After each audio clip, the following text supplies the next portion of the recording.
We've already looked at inputs and outputs of functions. Now we're going to look at how we can write function equations, linear equations.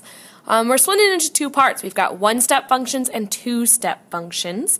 One-steps are going to be a little bit easier, so don't get too overconfident, because once you get to the two-step, it's a little bit trickier, and it's not going to be as visible just by looking at the table. So first off, we are looking at functions, and we are using functions that have the variables x, y, okay, and all the equations that we use are going to be in the form y equals something. So that's what we need to remember, that our equation should always be y equals, and it's an equation, so there should be an equal sign. It shouldn't just be monomials or an expression, okay? So one-step functions, let's look at all the steps and break it down here. So in a one-step function, the first step is to find a spot where two input values are going up by 1. So you are going to be given a function table with inputs and outputs. So this is a table where this input will give you that output. If I plug in 4, I'll get 16. If I plug in 5, I'll get 20. We're trying to figure out what that rule is, or what that equation is. So that first step is I'm looking at my inputs to see where they go up by 1. So 2 to 4 doesn't go up by 1. 4 to 5 does. 5 to 8 doesn't. So I'm actually going to highlight both my input and output for those. So the inputs that go up by 1 and their corresponding outputs. And then on the side, I'm going to write, okay, my inputs went up by 1. So that was the first step. Now, the second step is we're going to use those two input values, that 4 and that 5, to determine the change in the output value. So I'm going to look at, well, what's the difference in these outputs? The inputs went up by 1. My outputs are going up by 4. So the change in that output value was 4. Step 3. Since that output and value increased by 4, my equation is going to include y equals 4x. So this equation, I know it's going to be y equals, since those outputs went up by 4, 4x is included in my equation. Well, if it went up by 8, 8x would be included. If it went up by 20, 20x would be included. And then I'm going to write it in my table over here as well, y equals 4x. So the next step, we have an equation, but we have to see if that equation works. So it says test to see if your equation works or if you need to add something to it. So I'm going to plug in my input values into that function equation that we formed in step 3, which was y equals 4x. So I'm going to plug in these inputs. I'm just copying them down here. We have an input of 2, 4, 5, 8, and 12. And then I'm going to copy down my outputs, 8, 16, 20, 32, and then an unknown that we will be able to solve. So what I have to do is I have to test and see, okay, is this equation going to work? So I'm testing it out. I'm going to do 4 times each of my input values. So 4 times my input, 4 times my input, 4 times my input, to see, does it work and will it give me my output value? So for this one, I'm plugging this input in for x. So 4 times 2. Does that give me 8? Yep, that worked. Here I'm plugging in 4 for x. So 4 times 4, does that give me 16? Yeah. Here I'm plugging in 5 for x. So 4 times 5, does that give me 20? Yep. And here I'm plugging in 8 for x. So 4 times 8, does that give me 32? Yes, it does. So we plugged it in. The result was our output value, so that means my equation is just going to stay y equals 4x. That equation worked. Nothing needs to be changed. So now we can use that equation to figure out what the output would be for 12. We're saying the rule is that it's 4 times our input. So we're going to do 4 times our input of 12, which gives me an output of 48. So let's look at another example. Example 2.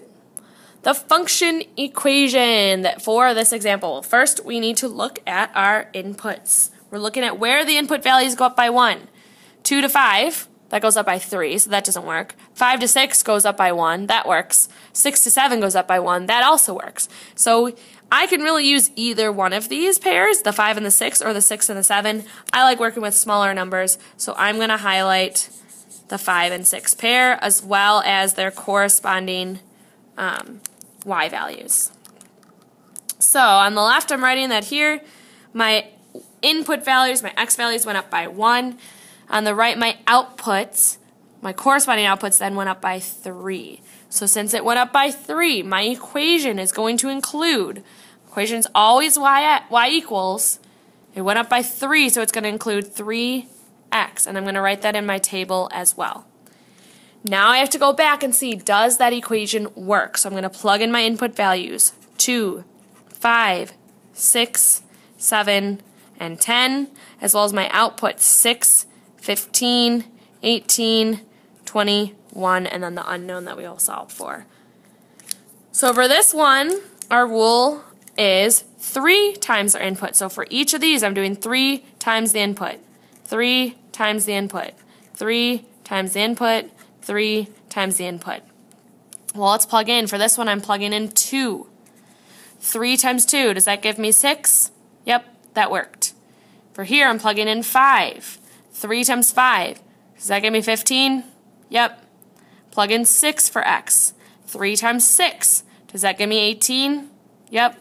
And here, plug in 7 for x. 3 times 7, does that give me 21? Yes, it does. So what that means, it worked, the equation worked, it gave us our output, so our equation is just going to stay y equals 3x.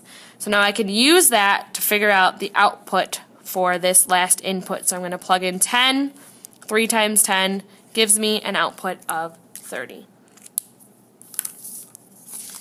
Now let's look at two-step functions. So a little bit trickier. For these, the first 4 steps are the exact same steps that you did for the other problem. So let's look at that again. The first step is we're finding those 2 input values that are going up by 1. So let's look at this example here. 2 and 3, that goes up by 1. 3 and 5 doesn't. 5 and 8 doesn't. So I have to use the 2 and the 3, and I'm going to highlight their corresponding output values as well. So their inputs went up by 1, okay, and the outputs, the corresponding outputs went up by 3. So since those output values increased by 3, our equation is going to include y equals 3x. So it's the same as we were just doing. So my equation includes y equals 3x.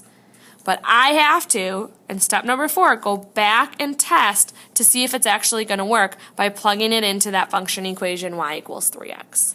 So let's plug in those input values to see if it actually works. So my inputs of 2, 3, 5, 8, and 15, as well as my output values 8, 11, 17, 26. So that function rule so far that we have is it's 3 times the input. So I'm going to test that for each of these. 3 times my input. 3 times the input. 3 times the input. 3 times the input. Well, let's see if that works. So if I plugging in my input here of 2. 3 times 2 is 6. Does that bring me to 8? No. How do I get to 8?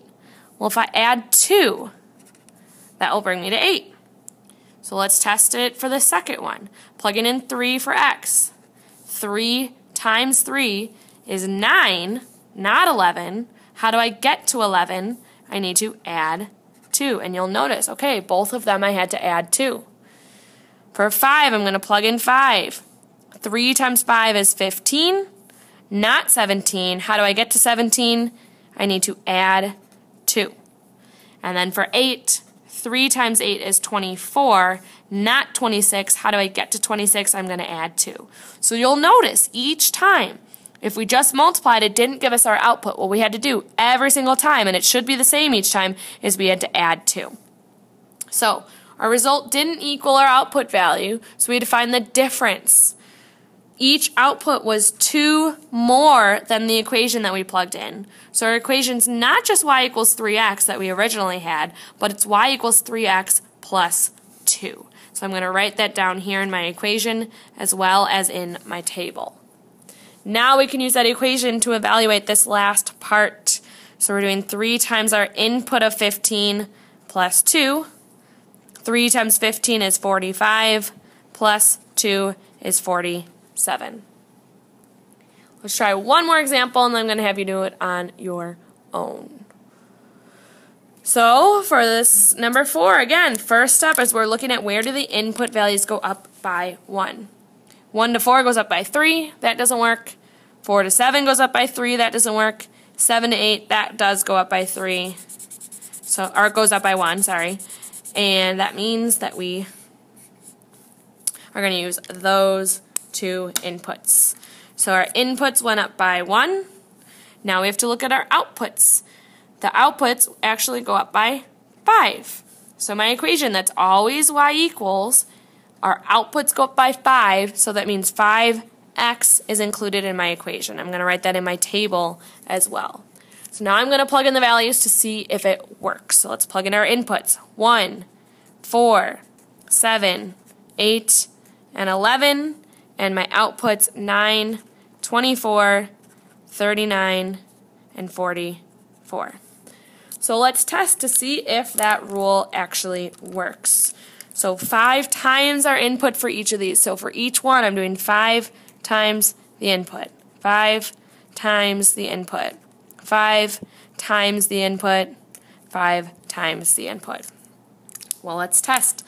Let's see if it works. Plugging in my input value of 1. 5 times 1 is 5, not 9. How do I get to 9? I need to add 4. Okay, for the second one, I'm going to plug in an input value of 4. 5 times 4 is 20, not 24. How do I get to 24? I need to add 4. For this one, plug in the input of 7. 5 times 7 is 35, not 39. How do I get to 39? I need to add 4. And this last one here, 8. 5 times 8 is 40, not 44. How do I get to 44? I need to add 4. So each time it should be the same thing. We didn't just need to multiply by 5. We also needed to add 4. So my equation is not just y equals 5x, but it's y equals 5x plus 4. And now we can use that to figure out what the output would be for this last input. So it's 5 times our input, which is 11, plus 4. 5 times 11 is 55, plus 4 gives us an output of 59. Now, I would like you to try this last problem on your own. What is the function equation for that problem?